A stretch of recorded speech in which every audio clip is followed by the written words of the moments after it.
So far this year, Europe has checked out the WYZE thermostat and the WYZE headphones, and I concluded both times, especially the thermostat, that they're solid devices, infused with tons of features and blessed with very competitive prices.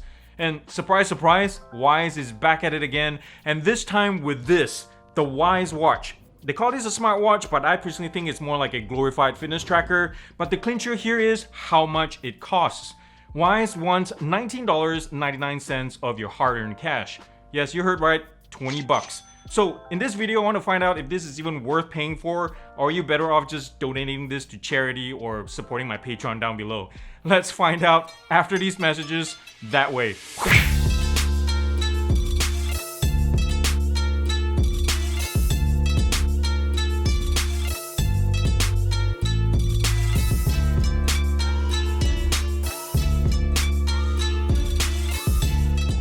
So here it is, the WYZE watch. And let's look at some specs first and what you get for 20 bucks, and then I'll take you on a closer look at the watch to show you the important bits.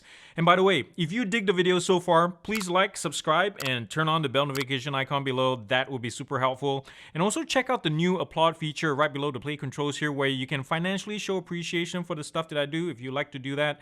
Anyway, the screen is a 1.75-inch IPS LCD with 16-bit color. There's also a smaller version available, 1.4-inch display if that's your kind of thing. There is no mention anywhere on what kind of screen protection the watch has, although if you refer to the older WYZE band, which has Gorilla Glass, I would think this might carry over too. I'm not sure what version though. There are swappable watch bands available. WYZE offers 3 other colors, really nice ones, as well as leather too, if you need to change things up. For health tracking, we have SpO2, heart rate, as well as menstrual cycle tracking. There's also only one fitness mode on board. Battery life is rated at 9 days, and I got a nice round 10 days instead. And in case you're interested, when I tested it, I turned on constant heart rate tracking, turned on all notifications, screen brightness at level 1 out of 3, and using fitness track 1 hour per day. Now the weight is 48 grams, pretty light. The watch is rated at IP68 for dust and water resistance, which means you can definitely wear this in the shower and do lap swims. Just don't activate the button while submerged. And what you won't find in this device though is GPS, media control, wireless charging, barometric sensors, speakers or mics. But hey, this is 20 bucks after all, although GPS would have been nice to have even at this price point.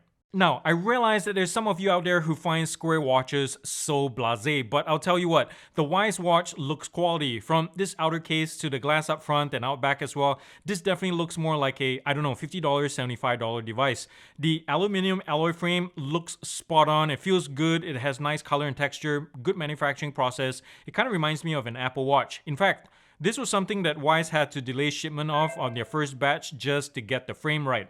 Now, that being said, I did notice a couple of handling blemishes when I first took this out of the box. 2 dark spots on the corner here, I'm not sure if you can see that. They're really tiny, and one down here. But NBD, this is only 20 bucks. Now, the screen itself has smooth drop-offs on all edges, so your fingernails don't catch on them, but they do have bezels, as you can see here, with the most prominent one and the top at the bottom. But I'm not sure why the chin and the forehead is so prominent, but I think I have my guess. I think there is a light sensor, even though the spec sheets say there isn't. It's just probably not activated, and this is why I think so. Let me reset the timeout for the screen, and I cover this with my hand, and then when I take it away, it's gone. That means there's some kind of light sensor or proximity sensor working in the background. Now, as you can see, the screen is nice and punchy and legible in bright daylight. If I turn this up to maximum, this is medium right here, and maximum, it's really nice and bright. And at the lowest setting, it's not too blinding either at bedtime. The silicone straps are okay, they're comfortable, that's for sure, but they're a little bit on the squeaky side, especially when you rub these against any kind of smooth, slippery surfaces. They're really quite pronounced. At the top here, there's a free loop with a WYZE logo, and in the middle of the loop, there is a locking nub that keeps this thing in place under any kind of vigorous use. The buckle is not metal, it's plastic. Further down here, we have the sensor array behind this really clear plastic panel right here. It's really nice, protrudes about maybe 0.75, half a millimeter away, and so it spreads out the weight on your wrist pretty effectively. So the sensors left to right here is the heart rate, down here is the SpO2, in the middle is the receiver. Charging is done via this proprietary magnetic charging connector that has a pretty strong magnetic draw and is discreet size-wise. Controls is accomplished through the touchscreen as well as the one physical button on the right here. When you swipe from the home screen, it takes you to the standard, notifications and quick settings and such like that. And when you swipe left, you access all the widgets as well as functions, and more about that in a second. Now, one weird quirk I noticed is that the screen or the touchscreen seems to take priority over the button itself. And I saw this especially when the watch is wet with water drops on it. And you know, when there's water drops on it, it does have a lot of false positives. Other watches allow you to use the physical button to override it, but not the WYZE. And this is crucial, and I bring this up because there are times when, say, your touchscreen has gone bonkers or is cracked and is registering phantom touches, and you're trying to force reboot the main button, but you can't on this watch. In terms of functionality, this thing is pretty bare bones, even for a $20 fitness band. So when you look at quick summary, for example, you don't have multiple days of data that you can go to and check right on the watch. You have to go to the app to do it. And there's not even a heart rate data right here, which is kind of weird. And the other thing is, what you see here is really what you get. This is all the widgets that's available on the watch. On the top left here is one single exercise that's trackable, just a run. And also here in the middle here is the summary and SpO2, heart rate. I'm not sure where the menstrual cycle tracking went, but it used to be here. Maybe the update will change it. And also right here, sleep tracking is available, your alarm, timer, and such. Weather tracking and settings down below. Right here, this star is one of the, I guess, the key features that makes it a little bit different from other fitness bands, is the ability for you to control WYZE products. If I tap on this, you can turn on lights and such. You can set up widgets or set up routines from here and control it from your watch. It's really nice and convenient, especially if you're really immersed in the WYZE ecosystem. The companion app for the watch is accessed from the central hub of the WYZE app, and in this case, it's right here at the top. If you tap that icon, it'll take you to a pretty basic and straightforward home screen. At the top here, you have the connectivity status, and once it's done syncing, it'll also show you the battery level like so. And there's a decent amount of watch faces to choose from. Let me try to show you this. You can even add your own photo to the screen if you like. But my favorite one is Electron, this one on the far right here, where you can access heart and health functions by tapping the icons on the watch faces directly. Now, besides that, you can set things up like Activity Go, turn on notifications to different apps, but so far I've noticed that only phone calls and text messages come through, not the other apps, like even Gmail and such doesn't push through, so maybe WYZE, you can look into that too. Besides that, you can set up DND, weather, and such, and right down here is the cool one, under shortcuts. You can set up to 10 shortcuts to your WYZE products directly, so you can control it through your phone. And doing the same thing will also set up the same shortcuts back at the WYZE Central Hub screen, like this one. Now let's go back to the watch app. The third tab over at the bottom, My Info, you can pair Google Fit and define your user data like height and weight and such. And the middle data tab is the only place you can find tracked data beyond the single day that the watch displays at any given time.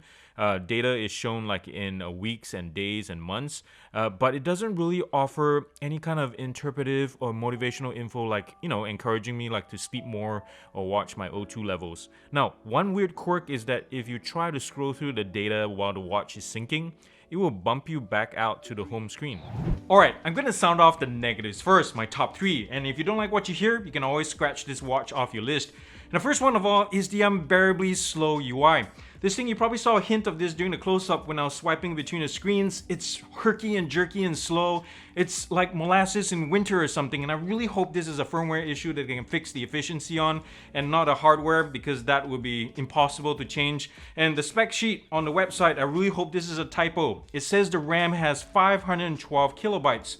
If that is true, then that's why this thing is so slow. 512 kilobytes is not even megabytes, which is the minimum nowadays for smartwatches. I think even my Casio scientific calculator has more RAM than that. The second negative is limited in-watch customization. I wish you can do more. Right now you can do things like, watch faces and turn on heart rate constantly monitoring, but I wish I could rearrange the widgets to an order that I prefer. And even their main feature like the WYZE shortcuts is right at the bottom, and I wish you could bring it up to the front page where you can access it really quickly. It's really bare bones. Even like the fitness track, you can only track one sport, run.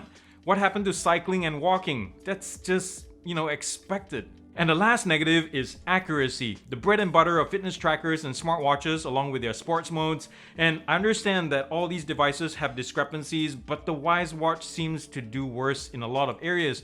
The steps are off by 300 or 400 per day or each session. The heart rate is okay, but the sleep mode, it always adds like 1 or 2 hours to my total sleep time more. When I'm lying down, even playing on my phone, it already thinks I'm sleeping. So WYZE, do something about that, because right now it's just unreliable. So with all of that out of the way, let's look at the positives. And the first one of all is the obvious one, $20. This thing is like a spare burner watch or a great stocking stuffer if you want to buy your kid or friend their first watch. This thing is a great buy and a great deal. It's simple and it works. Sure, it's not accurate, but it has all or most of the functions that you need on a daily basis. If you're going somewhere that is high crime, if you don't want to take your expensive watch, just take this.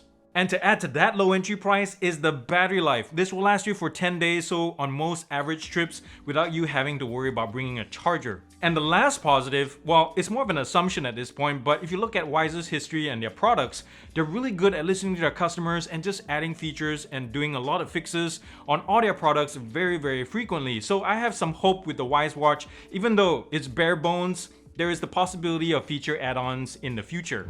And so here are my final thoughts. I'm not sure who this WYZE watch is really for. Right now it's marketed and sold on the WYZE website, and WYZE users tend to be the tech nerdy kind of people like myself who care about value for money and also specs, and this thing kind of falls flat on its face in that arena. And sure, this thing is budget, and I mentioned earlier that this is a great stocking stuffer or a starter watch, but get this, for $15 more you can get the brand new Xiaomi Mi Band 6, which is a great fitness tracker. So two things I think would have made this a winner: more RAM, it would have smoothened up the user experience and also allowed it to run more robust apps and features and widgets and such, and also maybe a GPS module.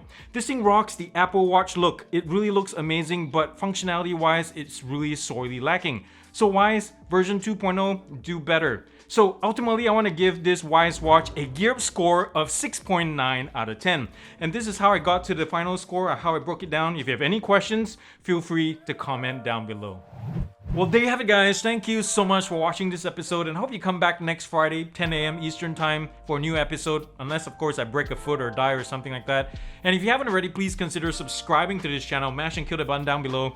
And if you're financially able to, if you like the stuff that I do, please consider visiting my Patreon page and my applaud button down below too. This is new to YouTube. Either way, if you contribute something, you get a shout out, kind of like Barbecue Jones right here. And if you like this video, remember to thumbs up too, and comment nicely down below. And thumbs down.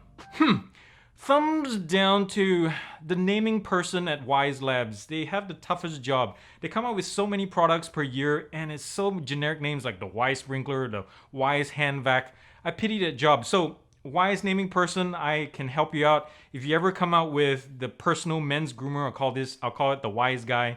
Or an electric bike, you call it the Streetwise. Or if you come out with a glue, it'll be WYZE Crack. Yes. But that's all I got, guys. Thank you so much for being here. Remember to do something kind and loving for somebody. The world needs to help, and it starts with you. And I'll see you the next time. God bless and peace out.